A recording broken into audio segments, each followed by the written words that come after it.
Hey, everybody, and welcome to another week here at Wired Differently. We've got me, Christina Blue Hooper, your business designer, Victoria Caldwell, your fractional COO and people systems expert, and Mindset Melanie Branch, your expert at helping neurodivergent entrepreneurs get their brain tamed so they can do what they need to do. There we go. The topic for this week's show is going to be what to do when you are burned out and overwhelmed. I know this is Melanie's area of specialization. So let's start with this first question, boundaries, and I will tee Melanie up for this one. Thank you so much for that. I'm very excited about the topic today. And anybody on my email list knows because I sent out an email 30 minutes ago telling them to be here because this is every single entrepreneur needs help with this topic. So when it comes to setting boundaries to prevent burnout, you have to know what your energetic needs are. You have to know, but you've spent your whole life ignoring yourself and trying to not have any needs.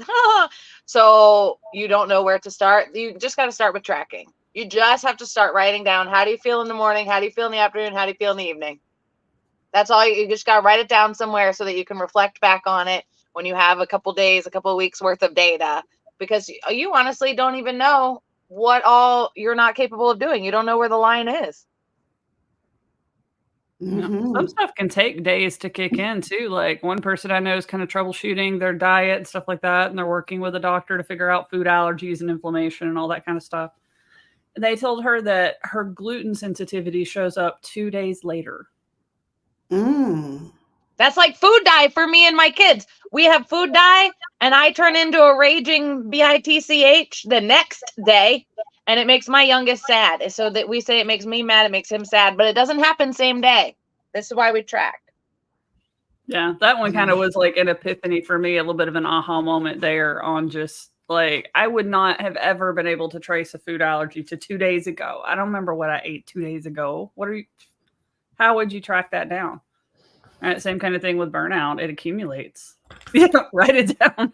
Well, no, these things that I had, this pad that I was telling you, it has breakfast, lunch, dinner, snacks with the things that you're going to do for today. I don't know if you could see it.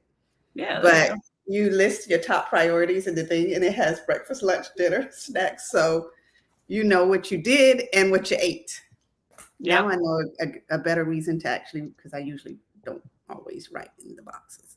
But yeah, same. I have those little spots on mine. I just kind of highlight if I did it. I put all my normal stuff that I need to do, like breakfast, dinner, snacks, electrolytes, like my coffee drink, run the Roomba. Like I made my own in Canva so that I've got, all the little icons for like the things that I need to do every day in here so I can track if I'm doing them or not. Yeah. So that works really well for me. Plus, I committed to not buying any more planners until I find a system that works, and I'm just making my own Canva.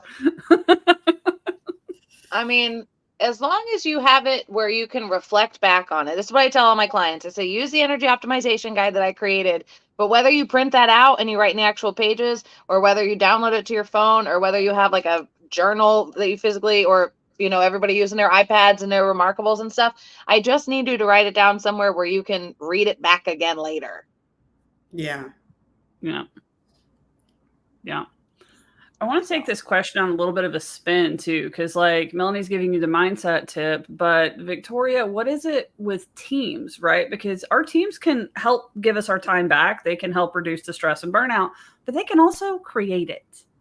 How do we set boundaries with our team so that they're not the source of our burnout? Well, part of it is, and I can get on a big soapbox. We got other questions on this, but really it's part of it is getting in the mindset of hiring the team to begin with. So a lot of times with entrepreneurs, when they hire the team, the business is in their head. So they hire people expecting them to be able to do what they do. And so this mismatch in expectations and unmet expectations, the expectations before they hire to begin with. So there's an expectation, it's unmet. They end up getting pulled back in the business to do things they already delegated.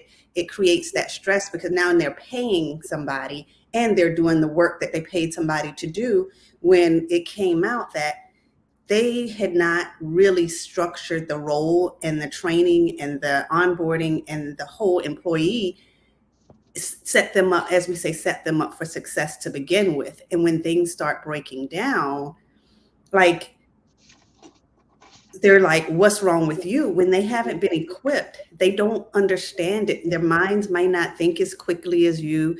They might not be able to, like you mentioned something, well, if I could do this, they should be able to do half. Well, that's an expectation. It's pretty unrealistic. In my mind, I would say for you, I would expect them to be able to do 20 to 25%. Now, if somebody doing 20 to 25% and you're expecting 50, there's stress and anxiety because now they're not reaching your levels, but it's unrealistic for a lot of people. Yeah. If they were reaching our levels, they would be our competitor, not our employee. Huh? I said if they could reach our levels, they would be our competitor, not our employee. Yes. And then those people are not people who are hireable a lot of times. Melanie's writer downer. Yeah, but sometimes people don't realize that, right? Like most of your really successful entrepreneurs started as employees somewhere, right? Like they worked really hard somewhere. They existed. Somebody with this entrepreneurial drive and dream and mission worked a job. I went to college. I worked a job. I got the regular job. I had the same passion and drive to succeed while I was inside of a company, right? But some people outgrow that. Some people become entrepreneurs. Like they want to live inside of a company. Yeah. Right. And that's what they want to do. So, I mean, some of your employees will become your competitors someday because they have the entrepreneurial drive and they're learning and working for you. And then some of them will become your best employees.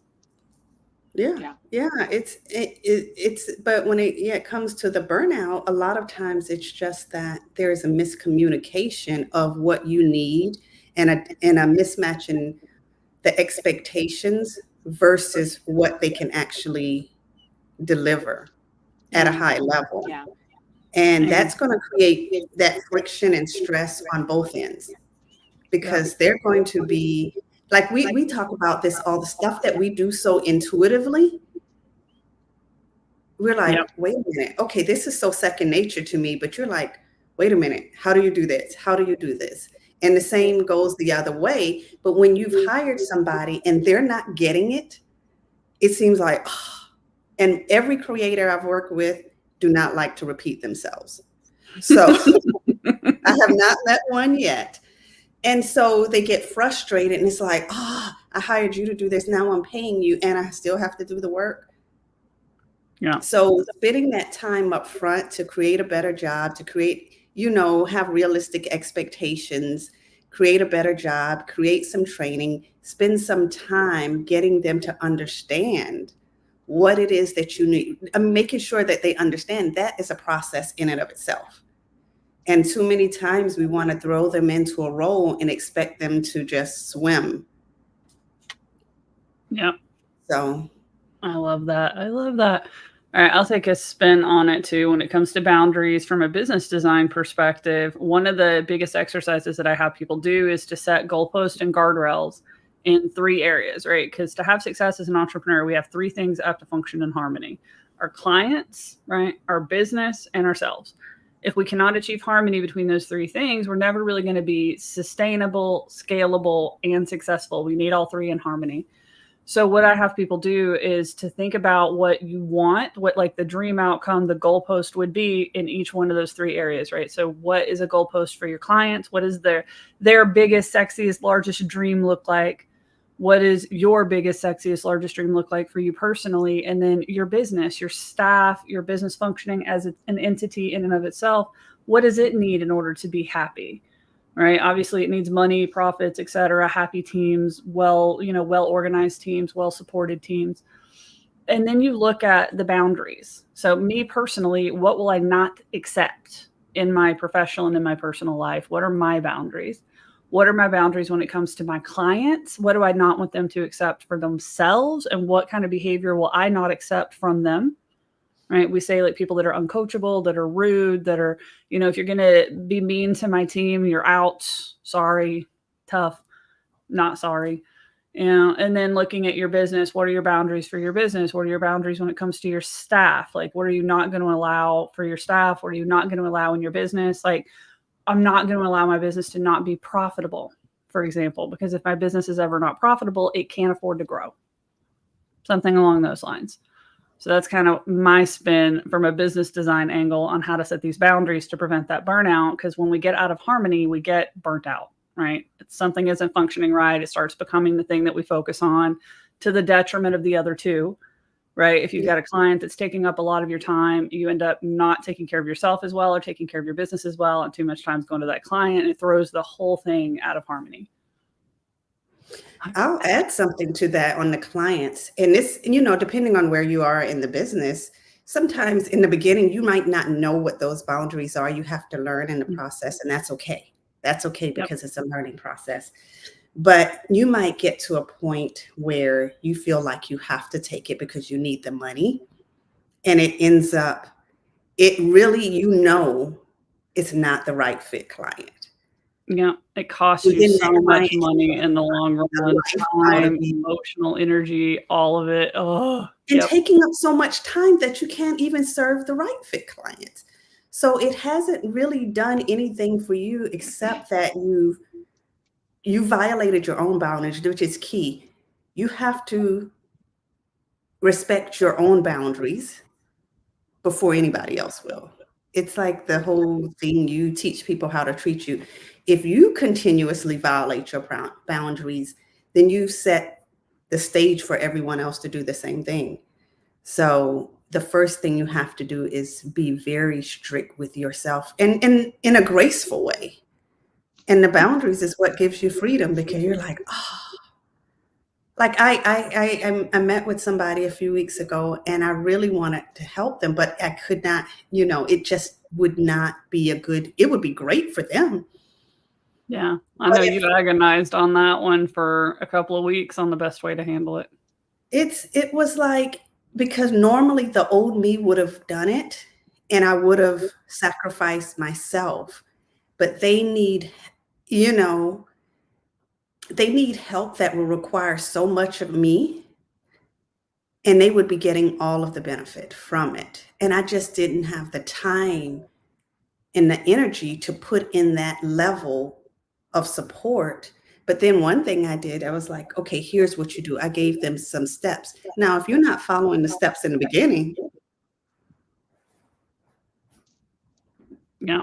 That was one of Melanie's Melanie-isms that got me in the early days when we started working together. She was like, how is anybody else supposed to know how to treat you or how to take care of you if you don't even know how? Right. And it was like, right. Our energy tanks, we talk about this a lot. All three of us do that. We have physical energy, mental energy, emotional energy, and spiritual energy. We have those 4 tanks that we're dealing with every single day. And our goal is not to deplete them, right? We're not trying to use everything in the tanks. We want them to stay as full as we can for as much of the day as we can, as much of the week as we can. If you have one client, because I love how we say this a lot, but I don't think we really understand what it means, most people.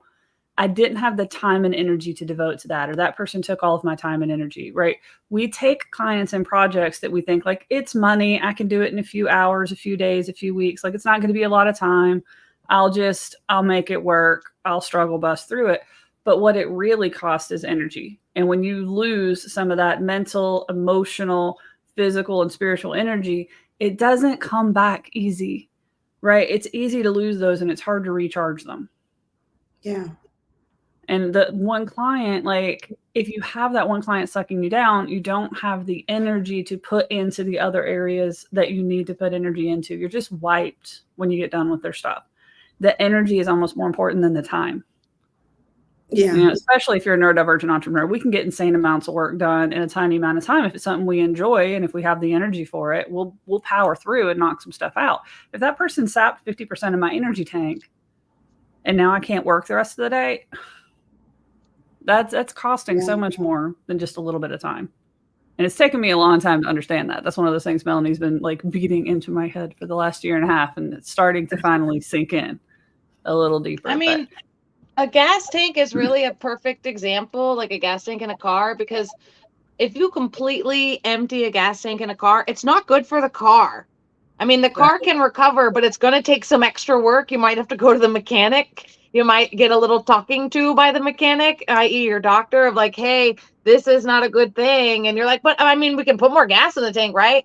But if you also think about it from the perspective of like, sometimes you're only going to use your car to go to the grocery store and back. Sometimes you have to go on a 5-hour road trip, which is going to require a different amount of gasoline in the tank and a different amount of repair time and refuel time.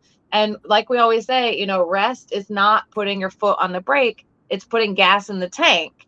So, you know, it's the same thing for you. If you're traveling, you're going to need more rest. It's just like a car. It's going to need some downtime. It's going to need some refueling. So if you can get that visual image in your head of your 4 energy tanks, then you can see, why would you be depleting each and every tank every day? Why would you expect that your limit, what you can create every day, will empty all 4 of those tanks? Would you do that to your car? Oh, I know the thing that comes to mind for me is Mythbusters did this episode on, you know, like cars get in wrecks in movies and they just like these big fireball explosions. And they were like trying to prove if that was myth or not. What they were able to prove is that if your gas tank is all the way full, it doesn't explode like that, right? You can get in a collision. It's not the gas that explodes, it's the fumes. So if your gas is running low and you've got more fumes, when you get into a collision, you're more likely to blow up. Right. Wow, and that's real life too, right? When your energy is low, when you're stretched thin, one little argument is more likely to turn into an explosion instead of just like, hey, how you doing? We okay now? All right, cool.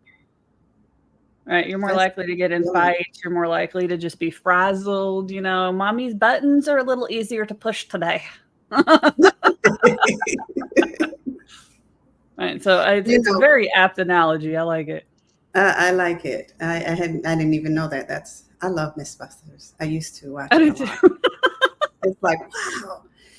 Another thing, going to Melanie's part, that I almost forgot about is, you know, for those, I'm into human design at a certain level. And it talks about like how we're wired, and, you know, I guess energetically really is what it is.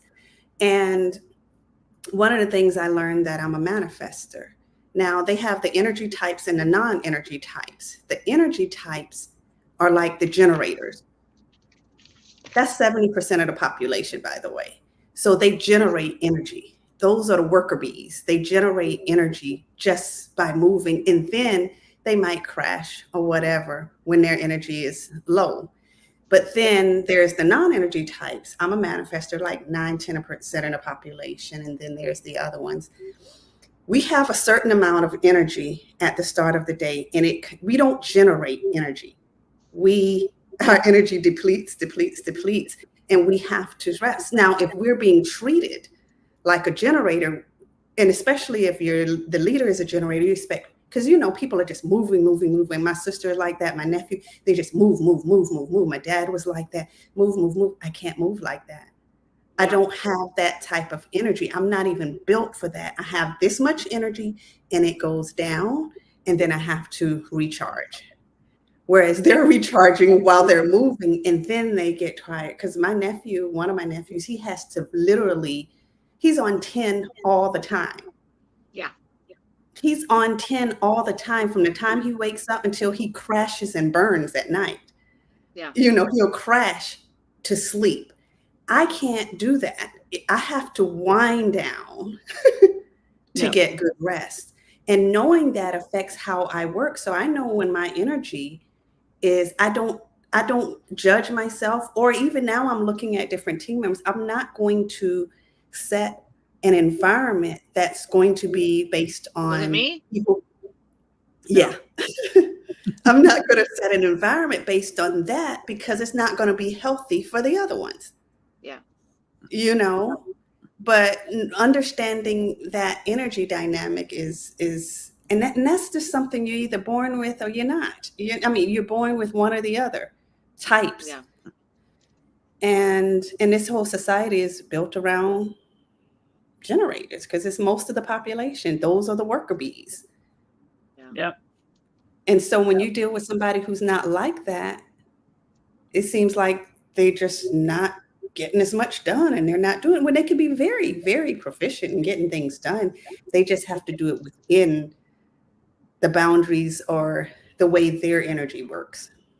Well, I mean, it's important to know how you recharge, because I'm a generator and I don't know that much about human design, but you explaining it that way makes sense, because my husband always laughs that my favorite exercise is walking uphill. I get so, I don't know what it is. I just love walking in. If I have like a backpack full of stuff, I'm like, yes, I'm getting something accomplished. Let's go. And nobody else in my family likes to walk uphill. Up the hill, tap out. Yeah, seriously, everybody else that I'm with, I'm like, guys, why don't I ask my kids and my husband, why don't you want to go on a walk with me? And they're like, because it's always uphill and I don't want to do that. And I was like, really?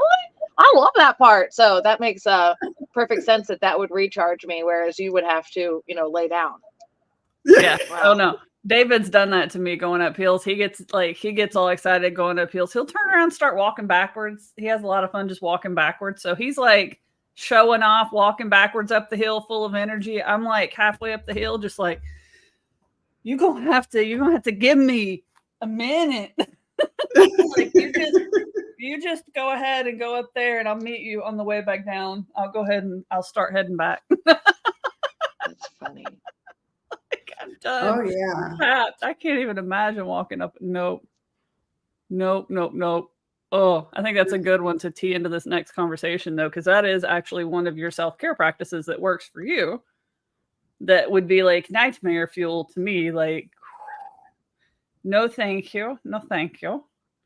So let's talk about, like, Melanie, you want to tee us off on this one again, being our mindset guru. What are some like self-care practices that actually work for entrepreneurs? That's so funny, because we were just talking about this in my coaching call this morning, where we reschedule your life based on your non-negotiables that we have figured out by tracking your energy over the past 60 to 90 days, that sort of thing. But you really have to think about what you're capable of and what your capacity is at any point in time, right? So I had made a promise to myself about 2 years ago now that I would always go to bed with no makeup on my face. That was the goal. So I didn't say, oh, well, I'm going to do an 8-step skincare routine, or I just said, I'm not going to go to bed with makeup on my face. So on a high energy day, it's a multi-step skincare routine, right? I will say it's extravagant. I'm doing a lot now. I'm not going to lie, but it's been 2 years and I've been working on it. And then on a low energy day, it's just going to be a face wash strip, or, washing my face in the shower and then calling it a night. But the goal is always met because it's flexible and it's based on the actual energy level and capacity that I have at that point in time. So, like Victoria mentioned earlier, of not being super hard on herself. If, you have a different capacity that day, that's really the foundation of it, is what can I do in this moment that will make me feel my best? Obviously, I would rather have, a massage and a facial and all this other sort of stuff, but I don't have the capacity for that right now in this moment while I'm raising 2 kids and these dogs and this husband that's on a boat again. So he's always gone, it's like, okay, let's really just take an honest look at what we need and then work from there. Yeah, I like that. Victoria, do you have anything to chime in on this one for self-care practices that work for you? I do, because I think sometimes, especially entrepreneurs, we bite off way more than we can chew. We do. We think we have to overdo it. And so part of our self-care is learning to, I think, consistency, but with small things consistently. Like, for example,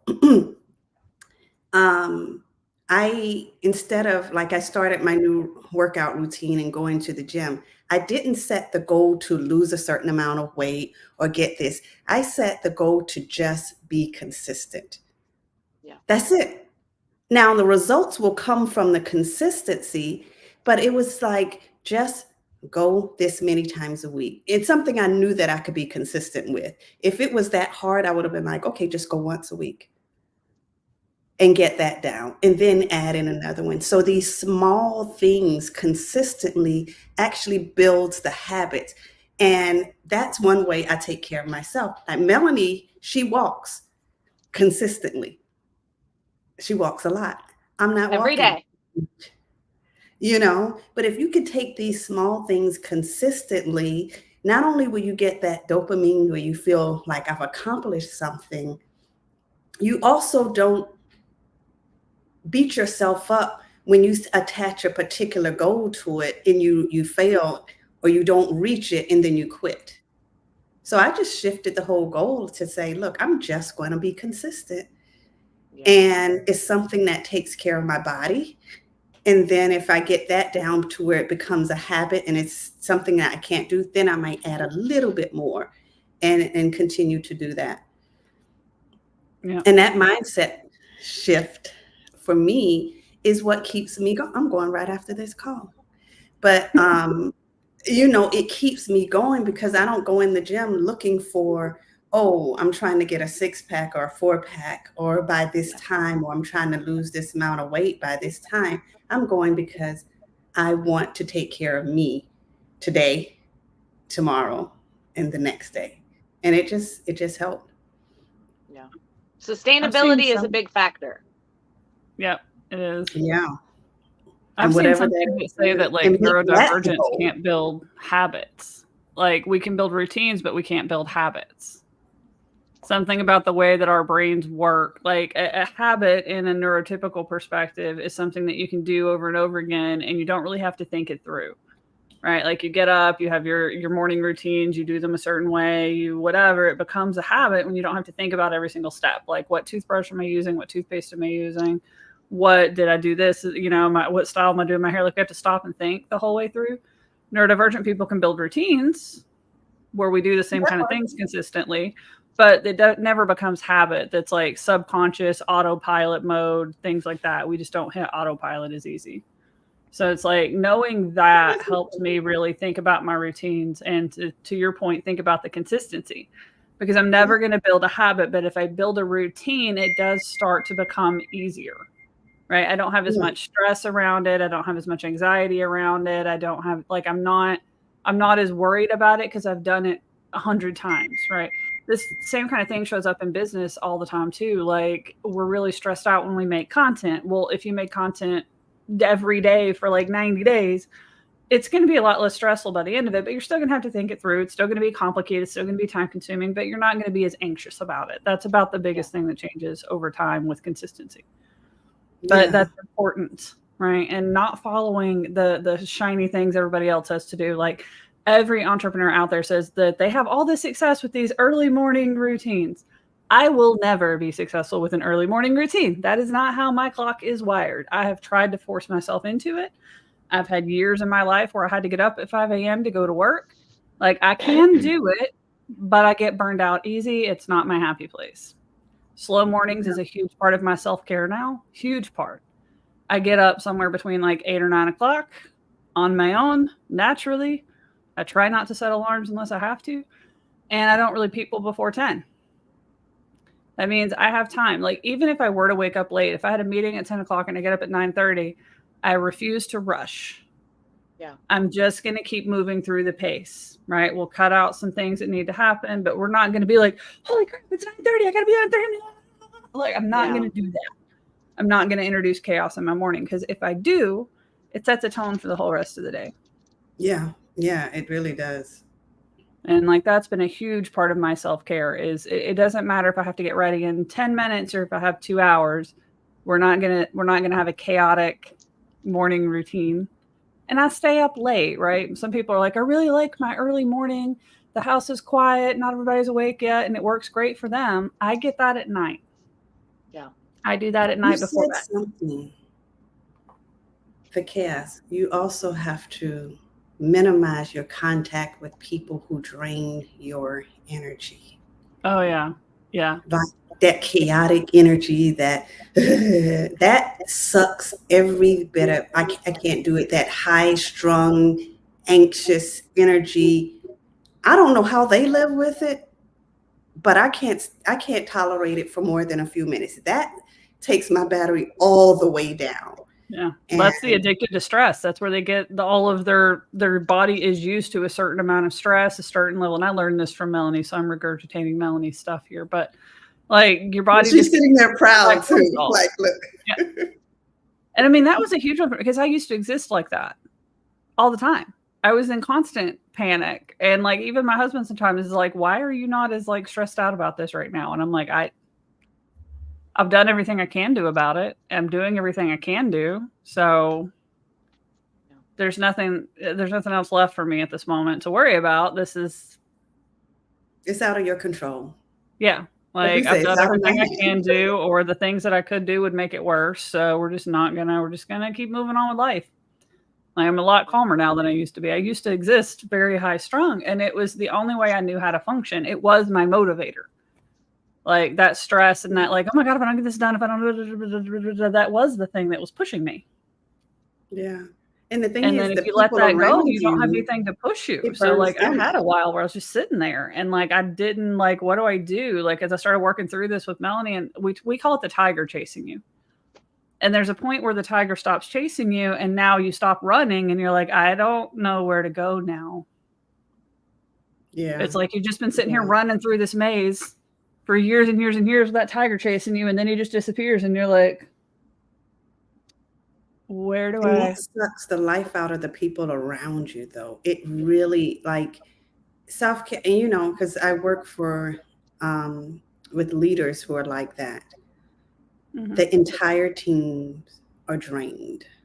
Yeah, just it was like that in my house. It was like that with my staff. Like they, you know, were trying really hard to support me, but they didn't know how because things were constantly changing. My family was trying really hard to manage their energy. They absorb it and they become the very thing you are. Yeah. And so everybody is, and nothing is getting done.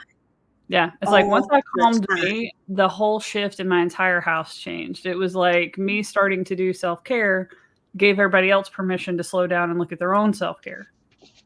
And it was like, as I started getting calmer, I was better able to support them. So it's like, I've had good relationships with my kids, with my spouse for their whole lives, whole time we've been together. But it was getting pretty strained because I was pretty stressed and pretty frazzled when I first met Melanie. And it was like we were fighting all the time. So everybody was just trying to avoiding each other and just not really going around each other. And then as I started working on me, the whole thing changed. Now it's like I'm best friends with my kids. We talk all the time. Me and David are at a whole new level of just relaxation around each other. It's amazing. And it just happened just working on me. Because I met you at this stage because otherwise I wouldn't have been able to do it. Yeah. I tell you, Melanie got me ready for you. A lot of my clients, a lot of my clients, they come to me and they're like, oh, well, my kids are like this and my husband's like this and my partner's like this and I got to get them to do all this stuff. And it's like, you can turn that spotlight inward and work on yourself, and everybody else will be so inspired by the behavior that you're modeling for them that they will in turn work on themselves, and you'll never have to tell somebody how to behave ever again. Because how does everybody think that they can tell everybody how to behave when they're not even behaving right? That's the part. That's the nobody part. Listens to you, and it's and it's out of your control anyway. Yeah, that's the thing. It's control. It's out of your control. And a lot of that is when you're trying to control things that are out of your control. And then this nervous energy is because you're failing at that. Yeah. Until you realize I've done everything that I can within my power. Everything else is I can't control the outcome. I can just control what I do. And I know one of the leaders I work with, when they would go, not on vacation, but let's say they would be, traveling or something, the whole team was so calm. Yeah. And they were like, oh, it's so great when it's look how calm and how much easier we're able to work and how much we're able to get done when this person, now they love the leader, but it was like the energy, even if she wasn't or directly talking to you, the energy was just there because they were around. But when they left and they weren't contacting anybody, everybody was able to work. They knew what they needed to do. They were able to work in peace. The team was able to work in harmony. It was one person who brought that energy, and it just permeated through the whole organization because one just started, when they came down on one, that one had to come down on the other, and they would just, it was like that energy would just affect everybody on the team unless you knew how to manage your own energy. And most people don't. Yeah. Well, I think I might have been, on my time where I might have been the only one that really knew how to do it because I had learned, and then was able to calm the rest of the team down.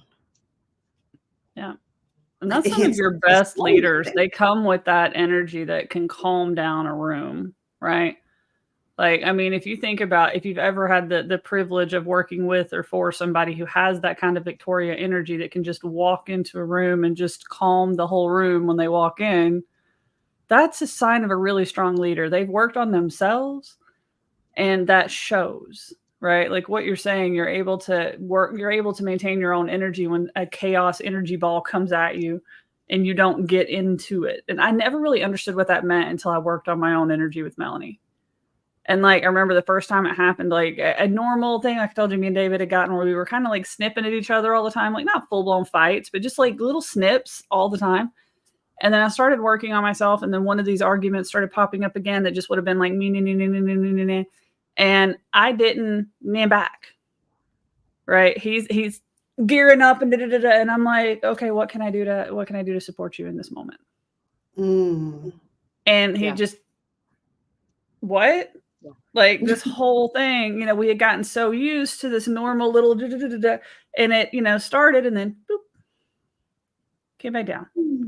And it was just, that's the first time I really understood what it meant to hold space for someone else, to let someone else experience their emotions without you going with them. Right.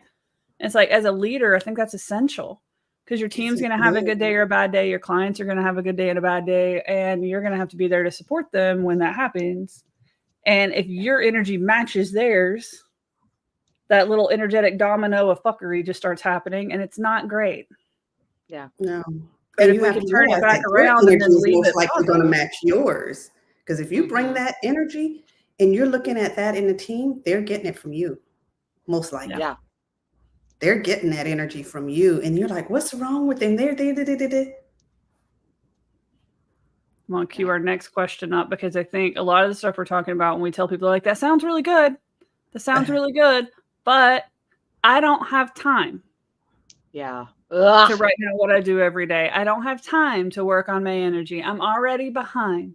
Are you reading the comments on my TikToks right now of like, oh my God, what you're doing sounds great, but I could not possibly write down how I feel for 60 days. Oh, okay. Cool. Go somewhere else then. Like, what are we talking about? You don't have 2 minutes total a day to write down how you're feeling? Ooh, we got to start a little deeper then. Can I say something? And this is what I'm working with you on this particular one. First of all, we don't manage time. We manage ourselves. Time just is. We just get to govern ourselves. All the writer down. Most of us are operating in a reactive mode all day long. We don't proactively decide how the day is going to go. Now, do we have complete control? Absolutely not. But what we're working on is proactively deciding what we're going to do, when we're going to do it, how we're going to do it, and then building in, contingencies for things that might come and throw us off. And so when we're not trying to especially when you don't have gauge on how much you can actually get done in a day, you start to say, I got to do all of these things. Well, you know what? If you crash and burn, nothing is going to get done anyway. So you just look at it and say, this is what I can do in this particular time. And I'm going to build in buffers for things that's going to happen. And you have to take control back of managing you proactively and versus being in reactive mode. A lot of the stuff that we're doing is because, this comes in, oh, this person needs this, I react to it. This person needs this, I react to it. This person needs this. And you're in reaction mode all day and you don't get anything done, as opposed to saying, okay, I can deal with it. Is this an emergency? If it's not an emergency, I'll deal with it at this particular time. Minimizing your distractions. If you know that social media is a distraction for you, then earn that social media time. Yeah. If you know it's not productive, if responding to every text message when it comes, responding to every email. Oh, stop it. Perfect timing. Oh my God, I can't. Right? Then the husband calls. Don't have to respond to everything at every moment when you're in the middle of something else. Particular time, you just have to, I'm trying to do.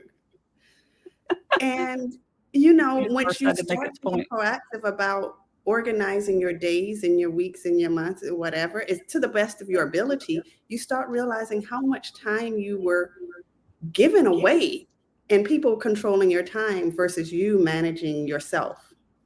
Yeah. I will say nothing bad has happened when I've started setting boundaries, right? Like I used to have to open my calendar up as much as possible. So I'm like, I might, what if somebody's not available at this time or this day or whatever? I need to make, as much room on my calendar as I can. And then I started realizing slow mornings were so stupid important for me. Like I needed them. I need a slow morning. I cannot people before 10. So I blocked my calendar off where nobody can book meetings with me before 10. And shocker, nothing bad happened. Right. People found time on my calendar after 10. It just worked out that way. Right. Yeah. And like, if you are responding immediately to clients, they start getting used to it. Right. Staff members, clients, things along those lines. If you respond within an hour or two of every message somebody sends you, that becomes the norm. And when you start enforcing these boundaries of like, I'm not going to check my email but once a day. I answer my emails at 2 p.m. every day, whatever. That's my time. Like people start getting used to, well, she usually answers around 2. Yeah. She usually, like it's normal. I'll usually get an answer from her somewhere in the afternoon. It'll be okay. And then sometimes, shocker, people go solve problems themselves. Yes. Right. Yes. Like they'll send you a message. This is so urgent. This is so important. I need it fixed right now. And they send it to me at like 10 in the morning. I'm not checking my email until like 2 or 3 o'clock in the afternoon. And then by the time I check my email, I'll already have another email from them saying, I was able to figure it out as soon as I sent that message to you. I tried this and it worked. Yeah. And now you're like, okay, cool. Like, congratulations on figuring that out on your own. I know that was stressful, but good job. Right. Like now you actually get to celebrate with them and you didn't have to spend any time. Like that's a win-win. So whenever I've put boundaries and limits on how people can invade my time, it really has never caused a problem. I can't think of any time where it's caused a problem. Mm-mm. I want to say like it never does. And usually I'm not big on saying like never, because it probably could at some point. But the only people who are going to have issues with that are the people that don't belong in your life anyway. Yeah. Right. Somebody's going to get all bent out of shape because you don't answer in like an hour. Then this isn't somebody you need in your life. Right. We're not trying to build businesses where we're firemen and, having to go put out fires all the time. That's not I don't want a business that has me that. Now, if you like being a fireman, if that is your business model, cool. Yay, go for it. If that builds you up, refuels you, gives you energy, doesn't give me energy. I'm not putting out fires all day long. Yeah. Yeah. Doesn't work for me. And that's a big, as the business designer that in me, that's the big part when it comes to managing your time is being intentional about how you design your business. Right. Yeah. I don't want to be putting out fires. I don't want 2 a.m. They don't make me feel like this savior and give me energy and lift me up. Somebody else's business model, they may love that. They may love getting to play the hero, putting out fires, swooping in last minute with their cape and their, and doing awesome stuff. Cool. If that's your business model, go for it. But that's the point of being an entrepreneur, of designing your business, designing your life, designing what you want to suit your needs. It should be suiting your time needs as well. Yeah. Yeah. And I would encourage you just to get more proactive about, designing your day around, certain things. Don't pack too much into it. If you think especially if you're creative, if you think you can get X amount done, slash that in half. That's a big thing you've been working with me on too, is instead of like if I've got bigger projects that I can't complete in like 30 minutes, an hour, or something along those lines, and I struggle to break it down, right? That's part of my neurodivergent. Like I can't really break it down into like, this takes an hour, this takes an hour, this takes an hour, I can't really do that. So you've told me to just give like blocks, like 60 minutes, 90 minutes. We've been testing both. We've done 60 minutes for a few weeks. I'm doing 90-minute blocks this week. I'm just going to work on it for 90 minutes. And then, it's not like I'm going to get this specific task done in 2 hours because I have time blindness. I don't have any idea if I can do that in 2 hours. And that was causing me a lot of stress. Instead, here's 90 minutes to work on this. Yeah. Get as far as you can get in 90 minutes. Cool. Right. So some of it is just like letting go of the way other people tell you that it has to be done, and figuring out what your brain needs. Like time blindness. We try different methods. Like, okay, this works for you. Yeah. You know, and we're still testing it. I mean, we're on like our third week of testing this particular and we keep tweaking it and kind of pivoting it and, you know, making little small adjustments, but we've held to the main strategy for this is our third week now, and it's steadily getting better. Right. And it was hard. The first week I was like, I got like maybe half the stuff I set out to do done. This sucks. This isn't working for me. And you're like, do it again. You're like, okay, fine, do it again. Right? Because we expect things to be perfect from day one. You're building, you're developing it as you go because it's personal to you. You've never worked this way before. So you do it, and it's like building that muscle. It's like, okay, it's not going to be perfect day one. Don't even expect it to be perfect. You constantly refine it until it's excellent. Yeah. And it works for you. And the same thing is going to go for your team. You know, when I do, I'm like, you have your team do the same thing, because now if you're, you know, it's getting a little bit off topic, but if you want to know, are they, you know, when am I going to see an ROI? You need to know that they're productive. It's not just for you and the organization, it's for them too, because most likely they're not trained to work like this. They're not trained to be proactive and how they're doing things and making sure they're working on productive activities in a way that creates that calm, like, okay, I'm going to do this at this time and I'm going to do this at this time. And, you know, and not everything is going to work for every team member. You got salespeople, they have a totally different schedule than a manager or something else. And, you know. Yeah. And I think it just starts with the decision that you don't want to be overwhelmed. Right? I think we go the other way around. We're like, I am overwhelmed all the time. Let me go tackle all of the things that are maybe leading to the overwhelm. Let me go. But if I just say, I don't want to be overwhelmed, I don't want to be, then that starts causing you to do what Melanie's saying, right? Like you're troubleshooting towards your own happiness. I refuse to be overwhelmed. If something is starting to if I'm starting to feel overwhelmed, no, we're going to stop that right now. We're just going to stop. This isn't happening for me today. How do we come at it from a different angle tomorrow? Right? I refuse to be overwhelmed in this moment. And if you're flat out setting that, Melanie calls them non-negotiables. If you're setting your non-negotiables at I will not be overwhelmed, then you stop it before it happens. Yeah. Right? You stop it in that moment. This conversation is making me feel overwhelmed. I need to step away. This task is making me feel overwhelmed. I need to step away.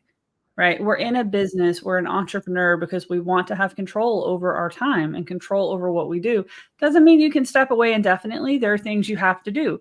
But if it's making you overwhelmed in that moment, step away and come back with different energy. Go do something else. Go for your walk. Go jump on your trampoline. Go like jam out to a song for a minute and disrupt what's happening in your brain and then come back. Mm-hmm. It's like some of it's time management, but some of it is just setting those non-negotiables. Some of it is also something that we don't talk about enough for neurodivergent people, and that's emotional flooding. And that's something that most neurodivergent, especially ADHD people experience. I'm ADHD autistic, and I definitely get it, where you can get enraged easily. You can get overjoyed easily. You can get confused easily. It's like emotional flooding. It just covers your whole brain, covers your whole body, and it's the only thing that you can think about. And if you're not cultivating emotional control and working to respond instead of react, then you're going to be so overwhelmed and burned out all the time because you can't sustain that level of emotion 24/7. Yeah.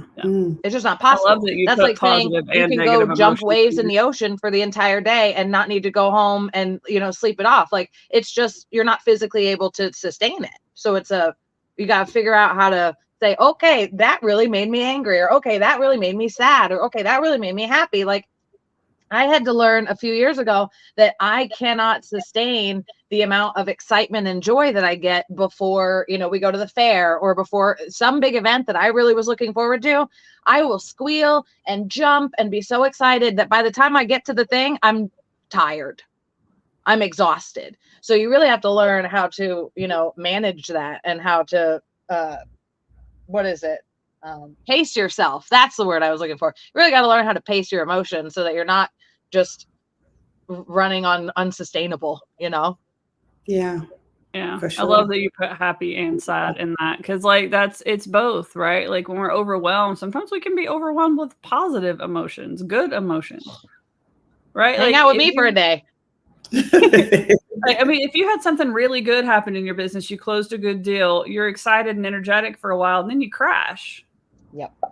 Right? You would think like, I'm happy this energy is going to guide me through the rest of the day, but you had that spike.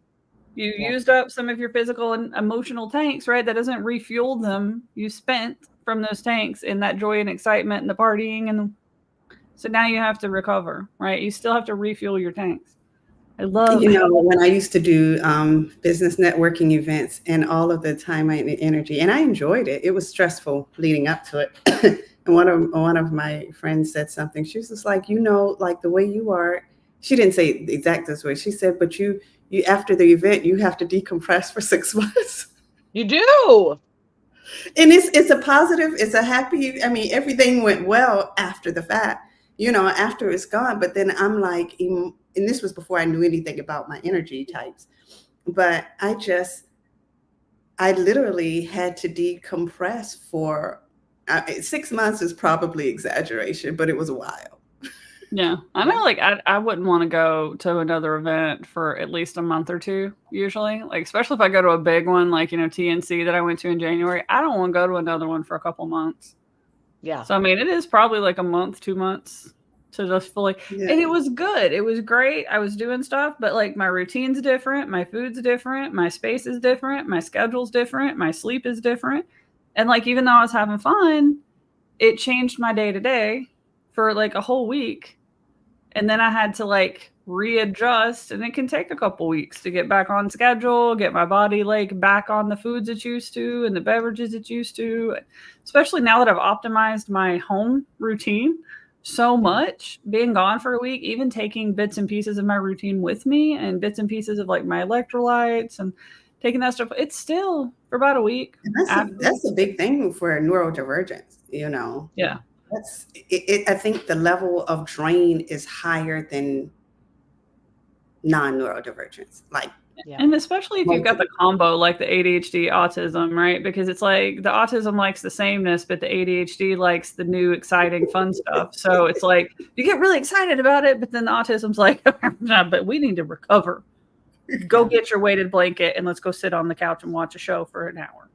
Like, are you in my house right now? What's happening? Oh man, I love this.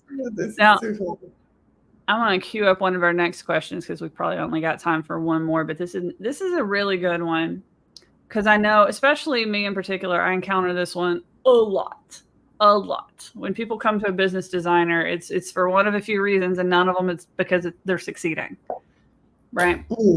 So usually what we find, like they'll come to me, so they're like, I have a messaging problem, or I don't really like my customers. I hate like 80% of the clients we're working with. I hate the thing I'm selling. I'm struggling to sell it. I'm, like they're just out of love with their business in general. Right. So they don't love something, their products, their marketing, their sales product. There's something they've fallen out of love with, and they're really trying to figure out how to get it back. And usually where we find it is in the past, right? Yeah. We find things that they were doing in the past that they were intuitively good at, things that brought them joy, that refueled their tanks, but they've steadily cut those things out for many reasons, right? Like life got too busy, life got too hectic. You got some advice from somebody in a mastermind group, or you kept seeing consistent advice from these like gurus online. They're like, oh, you can't work with small businesses that don't have budgets, or, oh, you can't do this, or you can't do that. And so you've steadily built a business that you hate on the back of really well-meaning advice, right?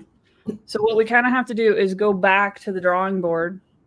Have to be like, okay, what is it you actually like doing? What do you like, not specific products or services, but like, what do you like doing? Do you like meeting with a group of people? Do you like meeting with a single person? Do you like being with somebody for months, or do you like just swooping in and coming up with a strategy and then sending them on their merry way to go do it? Like, what do you enjoy? And then who is your who, and what are they trying to accomplish, right? Because we're not selling products. We're helping someone on their own journey.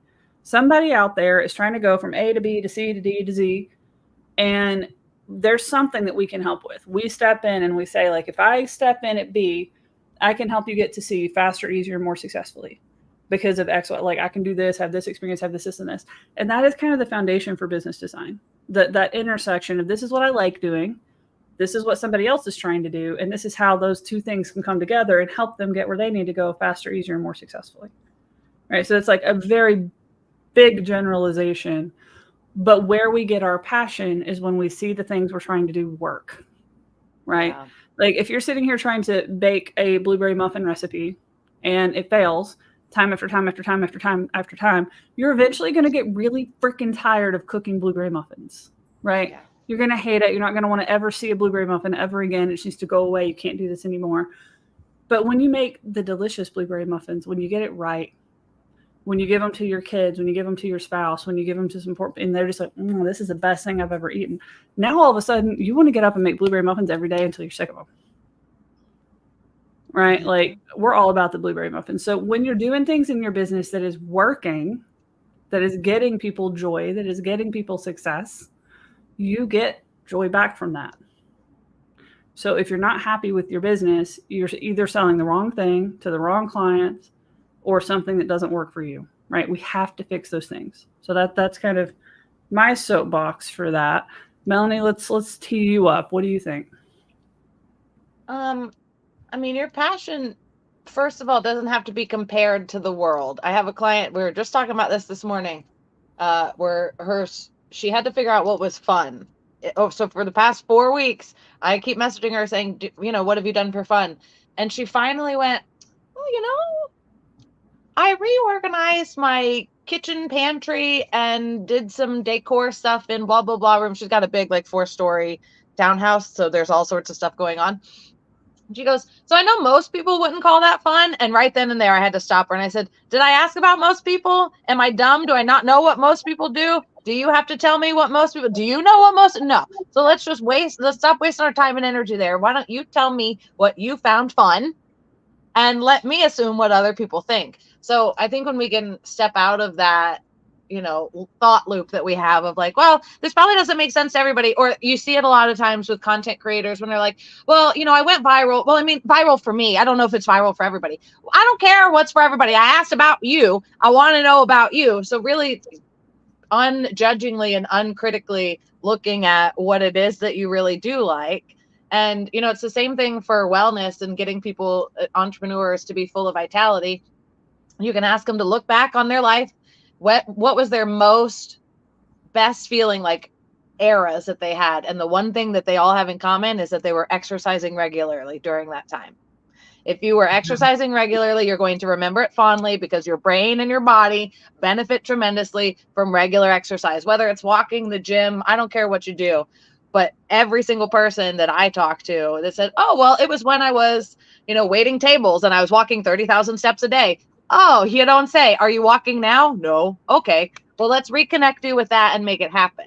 So we can always look to your past to figure out what it is that's going to bring that passion back. Mm-hmm. Mm. I like that. I like that.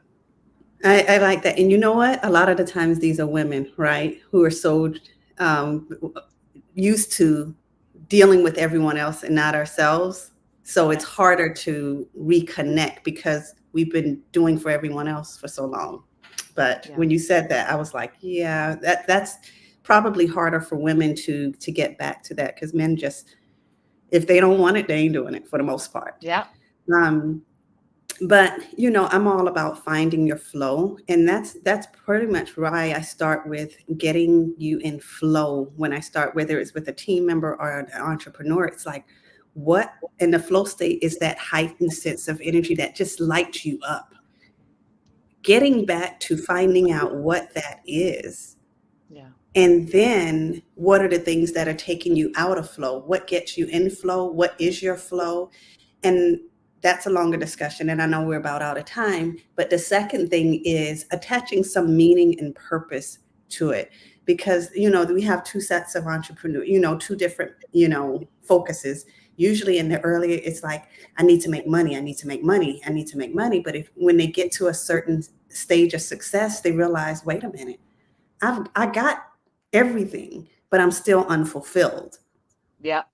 then they realize it's the giving back, it's the serving is what really give them, like you were talking about with the blueberry muffins, they got the joy out of service and seeing the results from that. And then they shift the business and now they're working for service, not because they need the money. And then there are people who come at it from the point of service. Yeah. To begin with, they don't have to necessarily get there. Sometimes they lose their way because it might take them a little bit longer to get the business essentials down, because a lot of times they're coming from service, they lack boundaries, they got a whole nother set of issues that's holding them back, and they lose the way, not because they lost the passion, because they just felt like, I can't seem to make this business thing work. So it's like, okay, let's get you back on that, because they know the passion. And so it's basically what you were saying, getting back to who you are and what lights you up. And not everybody knows what lights them up. Yeah.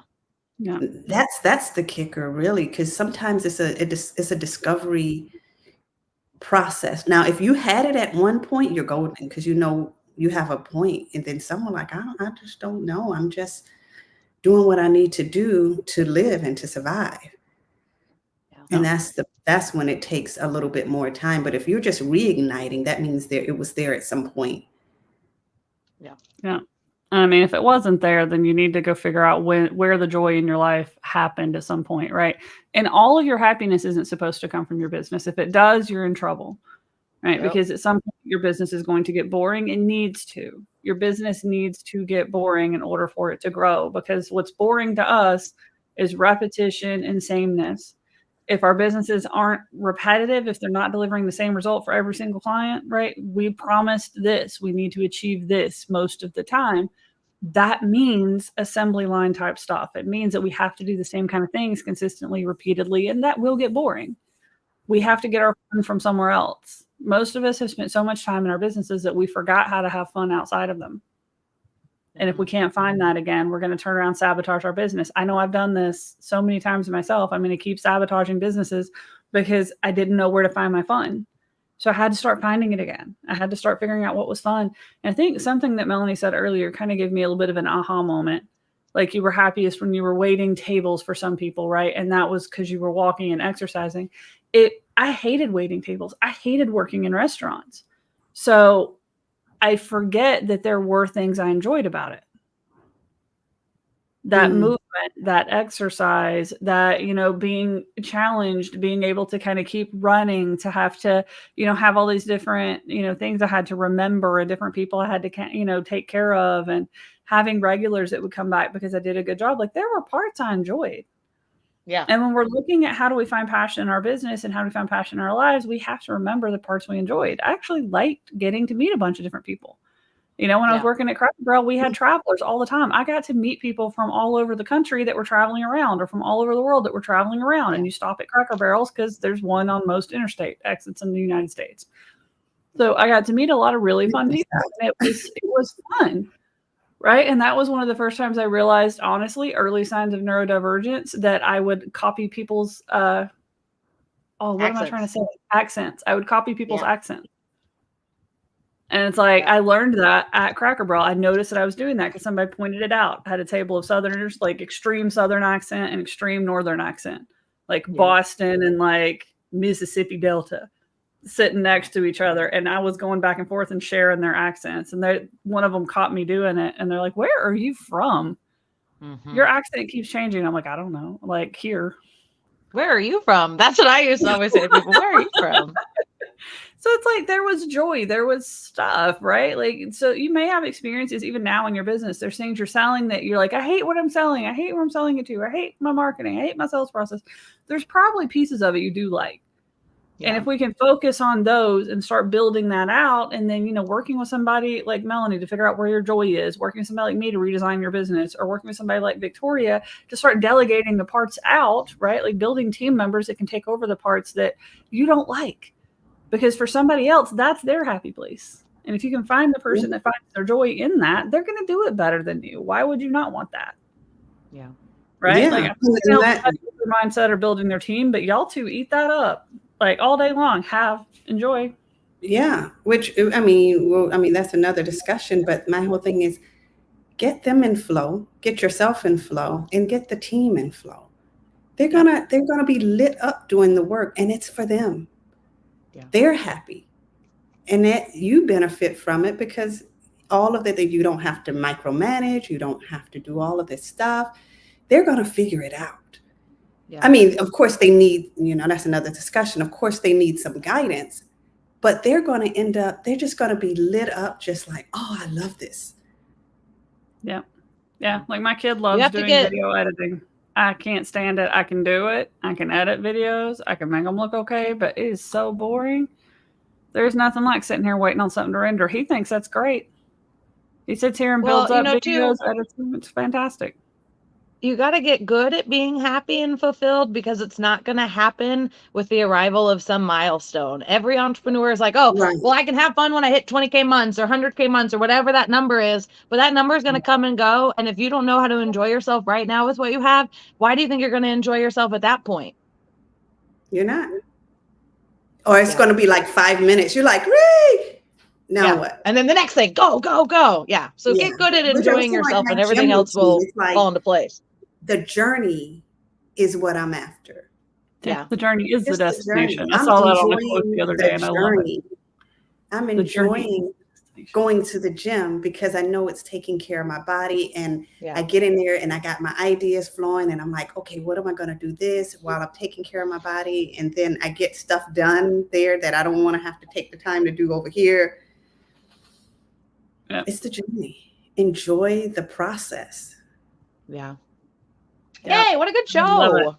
Yeah, I think we did good. We went over by a couple minutes. I think this was really good topics. I love it. All right, guys, make sure that you stay tuned. Let me find our right little banner here. You can go to neurospicyacademy.com/show to get reminded anytime we go live, to send questions to us, to get on our list so you get all the goodies that we have available for you. So go check that out, neurospicyacademy.com/show. And we will see you here again next week. Bye, guys. Happy statues. Love.